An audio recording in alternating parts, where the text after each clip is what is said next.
खिलाफ एक बहुत बड़ा खेल शुरू हो चुका है। एक तरफ यूरोप के 27 देशों ने मिलकर भारत के 15 अरब डॉलर के व्यापार पर सीधा हमला बोल दिया है, तो दूसरी तरफ अमेरिका जो खुद को हमारा सबसे बड़ा दोस्त बताता था, आज वही भारत की पीठ में छुरा घोंपने पर तुला है। वही रशिया पाकिस्तान में फंडिंग करता है स्टील प्रोजेक्ट के लिए। वही रशिया पाकिस्तान और रशिया के बीच में रेल लाइन डालकर गुड्स ट्रेन चलाने की बात करता है और उस प्लान को सैंक्शंस मिलते हैं। लेकिन उस पाकिस्तान के बारे में अमेरिका एक बात करने को तैयार नहीं है। तो क्या फिर भारत को सिंगल आउट किया जा रहा है? मैं वाकई कहता हूं कि भारत किसी मंदिर का घंटा है जो आए सब टनाटन बजा के चला जाए। और अमेरिका के ट्रंप तो जो चाहे बक देते थे, अब ट्रंप तो छोड़ो, अब उनके सांसद भी धमकी देने लगे। एक खबर, हम आपको बर्बाद कर देंगे, भारत को बर्बाद कर देंगे। अमेरिका के सीनेटर है लिंडसे ग्राहम, उन्होंने ये चेतावनी दी। नाजरीन, आज एक बार फिर इंडियन मीडिया का रोना धोना आपके सामने लाए हैं। अमेरिका और भारत के दरमियान जो ट्रेड डील महीनों से चल रही थी, अब वो फेल हो चुकी है। अमेरिकी सेनेटर ने खिलकर भारत को धमकियां दे दी हैं कि अगर डील ना की गई तो भारत को संगीन माशी नुकसान उठाना पड़ेगा। हालांकि अमेरिका ने भारत को पीछे से चलने यानी दबाव में रहने की खिली वार्निंग दे दी है। और हैरत की बात तो यह है कि मोदी जी जो इलेक्शन के वक्त बहुत बोलते हैं, अब इस मामले पर बिल्कुल खामोश हैं। तो वीडियो को मुकम्मल देखिए, लाइक करें, शेयर करें और सोशल डिफेंस को सब्सक्राइब करना ना भूलें। खिलाफ एक बहुत बड़ा खेल शुरू हो चुका है। एक तरफ यूरोप के 27 देशों ने मिलकर भारत के 15 अरब डॉलर के व्यापार पर सीधा हमला बोल दिया है, तो दूसरी तरफ अमेरिका जो खुद को हमारा सबसे बड़ा दोस्त बताता था, आज वही भारत की पीठ में छुरा घोंपने पर तुला है। यह एक ऐसा दो तरफा हमला है जिसे देखकर सवाल उठता है कि क्या भारत इस पश्चिमी दबाव के आगे घुटने टेक देगा, या फिर ये वो नया भारत है जो दुश्मनों को उनकी ही भाषा में ऐसा जवाब देगा कि उनकी आने वाली पुश्तें भी याद रखेंगी। पूरी डेवलपमेंट क्या है और भारत ने कैसे इस पूरे खेल को पलटने की तैयारी कर ली है, इस वीडियो में विस्तार से समझते हैं। तो कहते हैं कि अगर दुश्मन को कमजोर करना है तो उसकी अर्थव्यवस्था पर चोट करो, और आज यूरोप ठीक यही करने की कोशिश कर रहा है। हाल ही में यूरोपीय यूनियन के 27 देशों ने मिलकर रूस के खिलाफ अपना 18वां सैंक्शन पैकेज अनाउंस किया है। सुनने में तो ये रूस के खिलाफ लगता है, लेकिन इसका सीधा निशाना भारत बना है। इस पैकेज में 105 वेसल्स यानी जहाजों पर प्रतिबंध लगाने के साथ साथ कुछ भारतीय कंपनियों पर भी प्रतिबंध लगाया गया है। लेकिन यह तो सिर्फ शुरुआत थी, असली खेल तो अब शुरू हुआ है। यूरोपीय यूनियन ने एक ऐसा फैसला लिया है जो सीधे सीधे भारत की अर्थव्यवस्था की रीढ़ कहे जाने वाले पेट्रोलियम एक्सपोर्ट पर हमला है। उन्होंने ऐलान किया है कि अब वो भारत से आने वाले पेट्रोलियम प्रोडक्ट्स पर रोक लगा देंगे। क्यों? क्योंकि उन्हें शक है कि भारत इन प्रोडक्ट्स को रूसी कच्चे तेल से बना रहा है। यह वही यूरोपीय देश है दोस्तों जो रूस यूक्रेन युद्ध शुरू होने के बाद भी महीनों तक चोरी छिपे रूस से सस्ता तेल खरीदते रहे। फ्रांस, जर्मनी, डेनमार्क, फिनलैंड जैसे बड़े बड़े देश सब के सब रूस के ग्राहक थे। जब तक उन्हें दूसरे देशों से सप्लाई नहीं मिल गई, तब तक तो वह चुपचाप रूस का तेल इस्तेमाल करते रहे। और आज जब उनका काम निकल गया तो वह दुनिया के लिए नैतिकता का झंडा उठा रहे हैं। अब समझते हैं कि इससे भारत को क्या और कितना बड़ा खतरा है। सेना ने इसे रिजेक्ट कर दिया है और अब भारत यह व्हीकल नहीं खरीदेगा।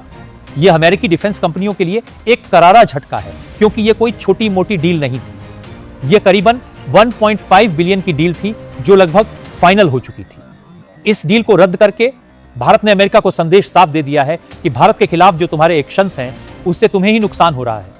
हम तुम पर उतने निर्भर नहीं है जितना कि तुम चीन को रोकने के लिए भारत पर निर्भर हो। बिना भारत के अमेरिका किसी भी सूरत में चीन को नहीं हरा सकता।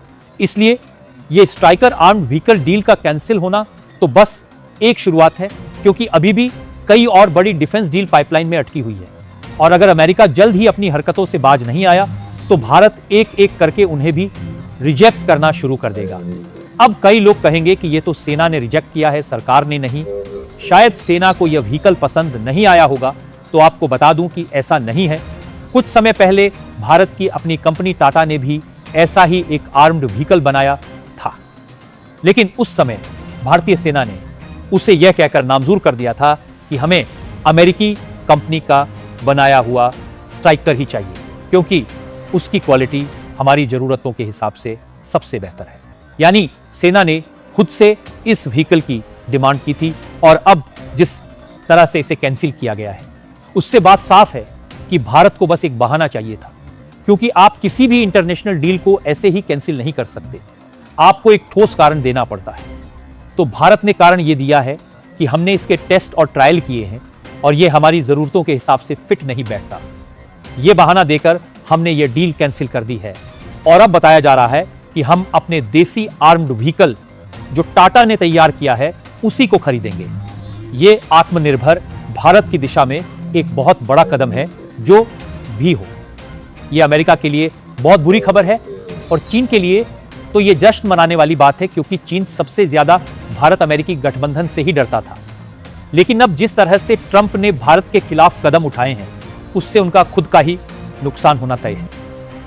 दोस्तों, एक बार फिर भारत आलमी सतह पर रुस्वा होने जा रहा है। इस बार धमकी आई है किसी आम मुख से नहीं बल्कि अमेरिका से, और देने वाला कोई आम शख्स नहीं बल्कि अमेरिकी सेनेटर लिंडसे ग्राहम है। उन्होंने वाशिगाफ अल्फाज में कहा है कि अगर भारत रूस से तेल खरीदता रहा तो हम भारत की मईशत को तबाह कर देंगे। We will crash your economy. ये अल्फाज सिर्फ धमकी नहीं बल्कि एक ताकतवर पैगाम है कि भारत को अब अमेरिका की शराइत माननी होगी, वरना आलमी माशी जंग में कुचला जाएगा। कराया हुआ आपका अपना कार्यक्रम द एक्स-रे। एक खबर आई है और खबर पढ़ के मैं भी तिलमिला गया। मैं वाकई कहता हूं कि भारत किसी मंदिर का घंटा है जो आए सब टनाटन बजा के चला जाए, और अमेरिका के ट्रंप तो जो चाहे बक देते थे, अब ट्रंप तो छोड़ो, अब उनके सांसद भी धमकी देने लगे। एक खबर, हम आपको बर्बाद कर देंगे, भारत को बर्बाद कर देंगे। अमेरिका के सीनेटर है लिंडसे ग्राहम, उन्होंने ये चेतावनी दी। जब इसको मैंने एक्सप्रेस से देखा तो कौन है भारत को बर्बाद करने वाला, किसके औकात है भारत को बर्बाद कर देंगे। युगों से चल रहा ये कल्चर, सिविलाइजेशन है हमारा, ये ऐसे ही खत्म कर देंगे। फॉक्स न्यूज को दिए इंटरव्यू में लिंडसे ग्राहम, जो अमेरिकी सांसद है, उसको सीनेटर कहते हैं और बहुत ही लाडले हैं हमारे, जैसे हमारे देश में निशिकांत दुबे है लाडले प्रधानमंत्री जी के, वैसे ही ये लिंडसे ग्राहम डोनाल्ड ट्रंप के लाडले हैं। Here's what I would tell China, India, and Brazil. If you keep buying cheap Russian oil to allow this war to continue, we're going to tariff the hell out of you, and we're going to crush your economy, because what you're doing is blood money. You're buying cheap Russian oil at the expense of the world, and President Trump is tired of this game. What's going to happen here is that Trump is going to impose tariffs on people that buy Russian oil. China, India, and Brazil, those three countries buy about 80% of cheap Russian oil. That's what keeps Putin's war machine going.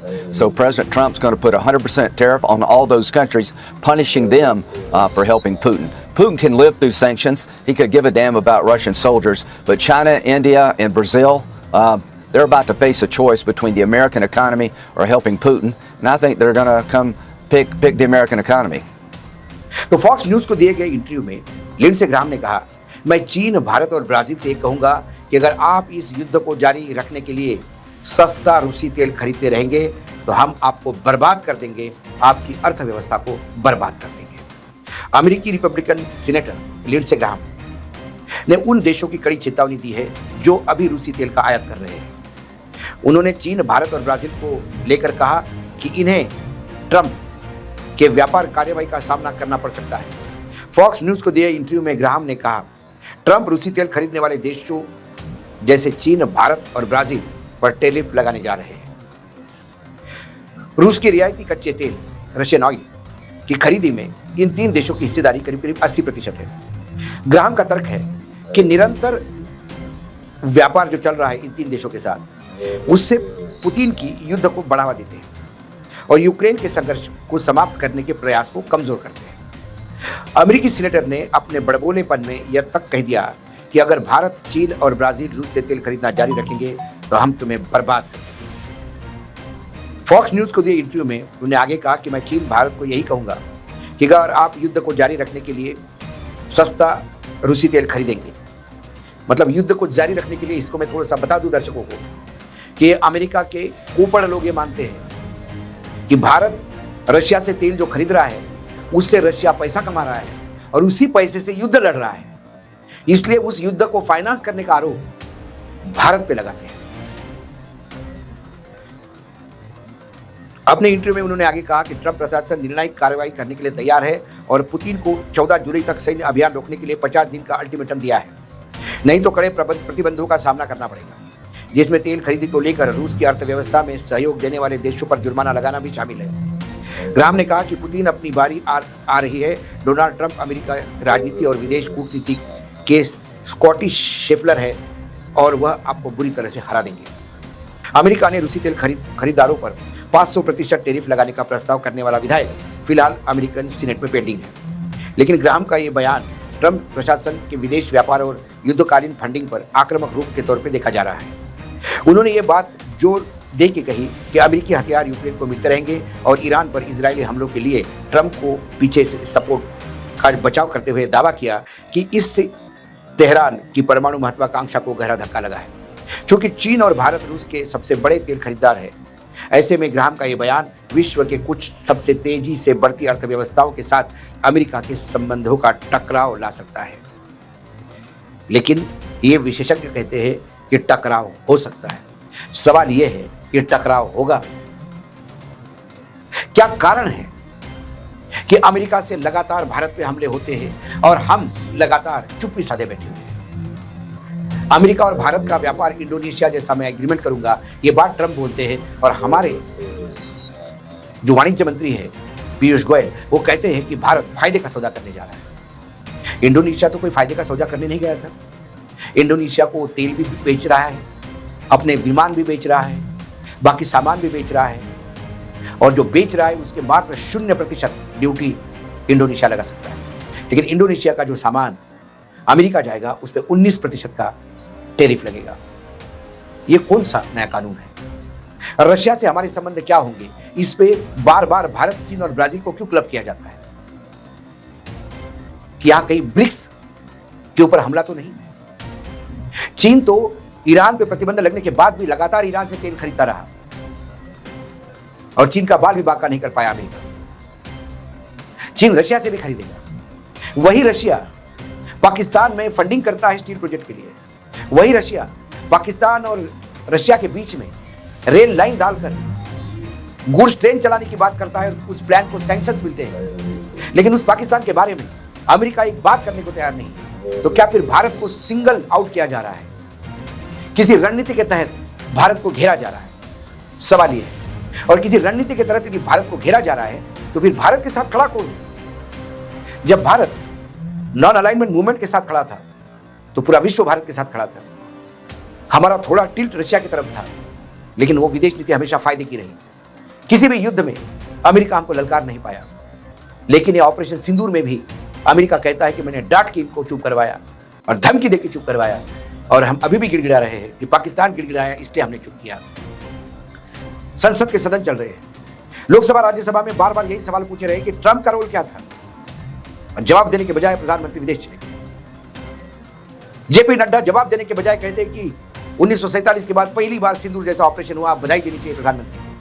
लेकिन Trump 24 बार बोल चुका, उसका क्या?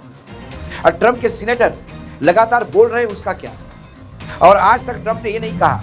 आप तो निशिकांत दुबे के statement में कह देते हैं कि हमारा कोई लेना देना नहीं, व्यक्तिगत है। लेकिन ट्रंप लगातार अपने सांसद ग्राहम के साथ खड़ा है। Sanctioning Russia act 2025 bill pending है। वो 500% टैरिफ लगाने की बात करता है। ब्रिक्स को अलग धमकी दी है, उसको 10% की टैरिफ लगाने की धमकी दी है। मानो अमेरिका को ऐसा लगता है कि पूरा विश्व सिर्फ अमेरिका के ही मार्केट में जिंदा है और पूरा विश्व सिर्फ अमेरिका से ही आयात करके अपनी पूर्ति करता है। जबकि अटल जी के समय सैंक्शन लगाने के बाद भी भारत पोखरान के बाद आराम से अपनी जिंदगी और अपना विकास कर रहा था, और अमेरिका को अपने सैंक्शन अपने घुटनों पे आके वापस लेने पड़े। लेकिन वर्तमान में मोदी सरकार क्यों नतमस्तक है अमेरिका के सामने? इस सवाल का जवाब किसी के पास नहीं। एक कोने से जवाब बार बार आता है सुब्रमण्यम स्वामी से कि कुछ फाइलें हैं अमेरिका में, कुछ सीढ़ी है चाइना, जिसके चलते वो नरेंद्र मोदी जी को ब्लैकमेल कर रहे हैं। लेकिन यदि ऐसी बात भी हो तो पूरा देश भारत की अस्मिता के लिए नरेंद्र मोदी जी के पीछे खड़ा रह सकता है। फिर चाहे अमेरिका कोई फाइल रिलीज करे या कोई सीढ़ी रिलीज करे चाइना, लेकिन पहले कम से कम पीठ की रीढ़ तो दिखाए प्रधानमंत्री। प्रधानमंत्री ये तो बताए ऐसा तो कुछ काम करे कि 140 करोड़ जनता को गौरवान्वित महसूस हो कि एक ऐसा प्रधानमंत्री हमने चूज किया, ऐसा प्रधानमंत्री हमने दिल्ली भेजा है कि जो आज भी अमेरिका को आंखें दिखा सकता है और विश्व का कोई देश भारत के सामने ऊंची आवाज में बात नहीं कर सकता। मात्र दूसरे के पार्लियामेंट में जाके भाषण देना और बड़े बड़े सम्मान के पद गले में डालना और मेडल दलवा के आना, ये भारत की अस्मिता नहीं है। ये व्यक्तिगत आपका महिमा मंडन होता होगा मोदी जी, लेकिन जब अमेरिका के एक सांसद कहते हैं कि भारत को बर्बाद कर देंगे और संसद चलते हुए भी यदि सरकार की तरफ से कोई जवाब नहीं आता, तो फिर हम सरकार में कौन लोग बैठे हैं? इसका तो जब मैं एक से देखता हूं तो मुझे भयावह स्थिति दिखाई देती है। यह सवाल मैं आपके बीच में छोड़ के जा रहा हूं, अमेरिकी सांसद ने क्या कहा और भारत सरकार की तरफ से जवाब क्या आएगा? जब भी जवाब आएगा, न्यूज लॉन्चर पूरे ताकत के साथ सरकार के साथ लोगों का जन जागरण करने में मदद करेगी, लेकिन सरकार बोले तो सही, ऐसा क्या ताला लगा हुआ है सरकार के मुंह पे, ये समझ के परे है। आज एक्सरे में इतना ही।